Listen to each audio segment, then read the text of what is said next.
How good is the Cleveland Halo XL 7-wood compared to the Srixon ZXi? So the first differences I'm seeing are that the Halo XL is a bigger head. We definitely have more surface area on the bottom. We definitely have more surface area on the face. The Srixon is a little bit more rounded in the sole and a bit more pinched in the toe and the heel. And then the Cleveland is a bit squarer on this toe, squarer on this heel. There is more surface area on there. We've got a bit more to look at behind the ball here as well. The Srixon just looks a little bit cleaner maybe to the sort of, well, it depends on the golfer that's looking at it really. That's way more inspiring for ease. We've got slightly different grooves. So you've got grooves across the whole face there. Here it's a smooth face in the middle with a couple of little tiny grooves on the outside. I've got both of these in their stock regular shafts. So in the Srixon, I've got the Ventus TR6R, and it's not a Velocore, it's the stock one.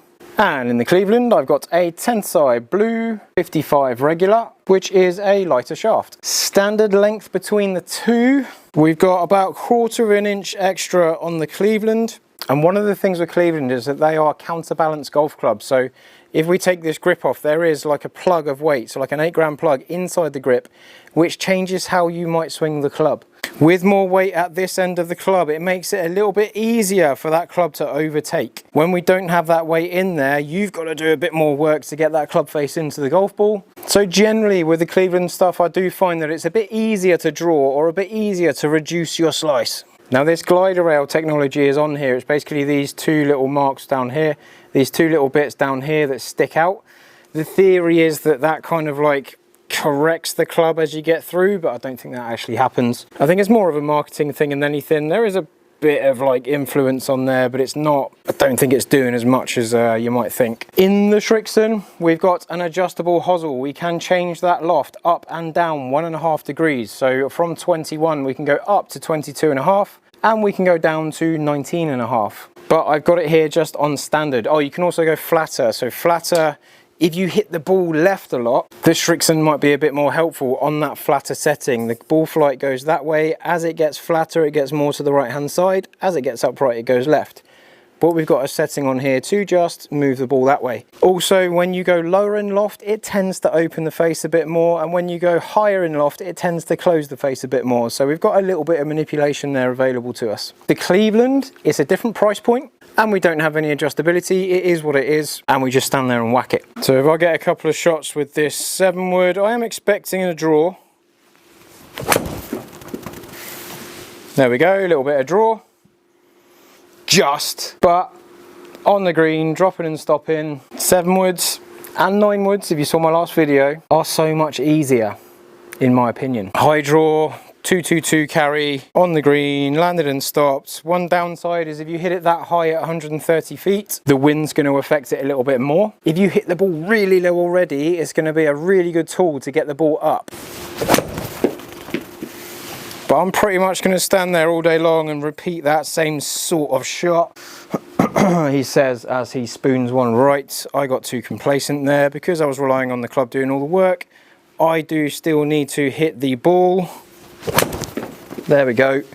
Stop messing around. So as long as you don't fall asleep, they're really good. But if I just get 3 half decent shots from this one, gonna see what the Cleveland does differently in height and shape and spin and all that fun stuff. Is it like much hotter off the face and goes further? Does it do the same thing in a slightly different way? How much easier might it be? But I find that 7-wood delightful, and most places won't have a 7-wood in demo for you to try, but I do because I think they're a good idea. And then Cleveland, same golf ball. Oh, it sits a little bit more in. So as it presents itself behind the ball, it just wants to toe in a little bit more, which might help you if you move the ball to the right. The Srixon definitely sits much squarer.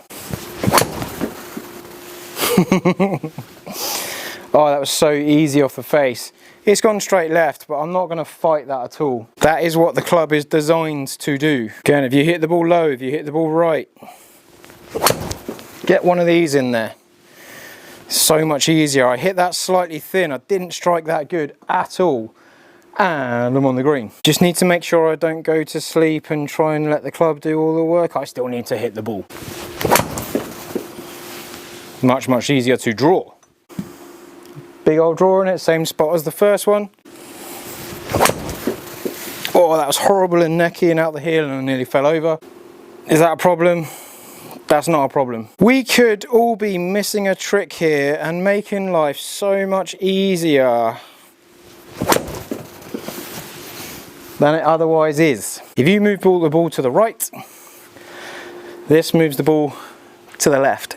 Yeah, easy. And while there's a lot more tour players using 7 woods and 9 woods routinely, I think it's getting a little bit more acceptable to kind of like stick one in the bag and not feel so out of place. Now I had a couple of lazy strikes in there that just didn't quite get going, but I'm going to leave them all in.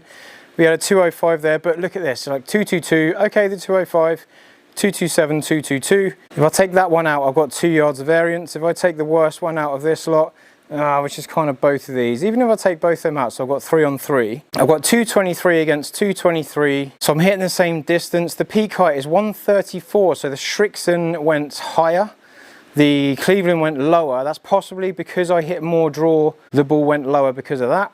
Draw spin was 323 against 772, so I've got more draw spin on the Cleveland, more spin on the Cleveland, lower launch on the Cleveland, okay. But I'm 0.7 yards left on average with the Srixon and 18.4 yards left with the Cleveland. So the Cleveland is a nice anti-right club. Angle of descent is 49.4 coming in with the Srixon, and I'm a little bit flatter at 48.4 with the Cleveland, so it isn't coming in as steep as Stoppy. It's got a little bit more roll on it, which is why we've got 235 instead of 231. Then the dispersion rings there, very, very tight with the Srixon. I've got a little bit more left bias with the Cleveland. But why aren't more people using 7 woods? Because they work, they do a job. Have you tried one before? Would you entertain one? Because I was absolutely personally against 7 woods altogether for myself. I would never have thought about it. Did my fitting with Srixon and they put a 7 wood in my hands and I just kept doing that, like where I've got 222 repeatedly. I just kept getting the same number come out, and it's almost as consistent as a wedge from much further back, which I put a lot of value in. But the big downside is on a windy day, you're going to get affected more. If you try and hit a 7 wood into wind and you've got a high ball flight, you're going to get affected a bit more. If you hit the ball really low already, and we're going up into a window of efficiency that's not too high for the wind, still going to work. If you're struggling with a hybrid, consider a 7 wood.